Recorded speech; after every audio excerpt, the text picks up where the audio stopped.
Hey, welcome back to the table today. It's Kayla, and today I'm teaching you how to make my 4-hour Sunday sauce that we're using in this yummy lasagna.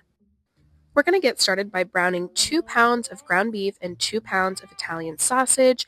Brown that up really nicely, drain the fat, and return it back to the pan. From here, we're going to add in 6 cloves of garlic. We're going to brown that into the meat. You should smell it nice and fragrant, and I also add 1 full onion. While that's browning, I'm going to go ahead and pull my homemade dough out of the refrigerator that we made yesterday. If you need help on how to make your own pasta dough, it's super simple. Go back and watch my latest video. I'm just going to cut this big dough ball into 4 separate pieces so it's a little bit easier to work with. From here, I am working and processing my dough on my KitchenAid attachment.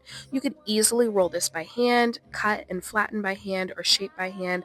I just find it's a little bit more efficient when I roll it through the pasta maker. I'm also making a triple batch, so I am going for efficiency and time. Just made it a little bit easier today. I love using the pasta attachment because I get the same consistency and thickness of noodle every single time. Makes my life a whole lot easier. On the stovetop, I still have my ground beef, my sausage, garlic, and onion still on low. Next, you're going to add 60 ounces of crushed tomato. I like to use Romas from our garden, but you can easily use canned store-bought tomatoes. From there, you're going to add 2 small cans of tomato sauce, as well as 2 small cans of tomato paste.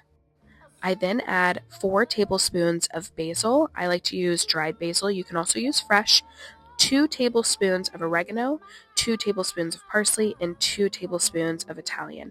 And then I like to do 3 tablespoons of fennel seeds. I think that really just adds a nice flavor profile to the sauce. Let that simmer, and an hour later, you're going to open the sauce and add 2 tablespoons of sugar and 1 tablespoon of salt. After another hour, you're going to add 1 cup of water. Let that simmer on low for about another hour. Check it, stir it as needed. I'm finishing rolling out my dough here. Just a reminder, when you're making fresh lasagna noodles, one of the great benefits is you don't have to pre-cook these. Because they are thin and we're using that yummy, delicious sauce, it's going to cook it while it's in the oven, so no extra steps needed there. My sauce is looking delicious, and it's time to make the ricotta mixture. I'm doing 2 containers of ricotta, 2 eggs.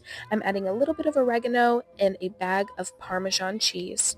Sauce is looking fabulous, and now it's time to layer up. You always want to start with a hefty base of sauce, and then from there you can really layer any way that you would like. I like to do a lot of cheese, so I'm making sure that I'm doing multiple layers of that. You also want to make sure you have enough sauce to cook those noodles all the way through.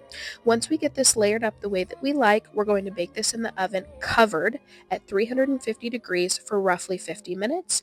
Then you'll pull it out, take off the aluminum foil that you've covered with, and put it back in the oven for roughly 10 to 15 minutes. At that point, you can add any more cheese or any other toppings you'd like. I like to top my lasagna with some marinated mozzarella, pop it in the oven. Here's a quick look once it comes out, nice and cheesy. This sauce is super versatile, can be used on any pasta dish. Let me know if you make it.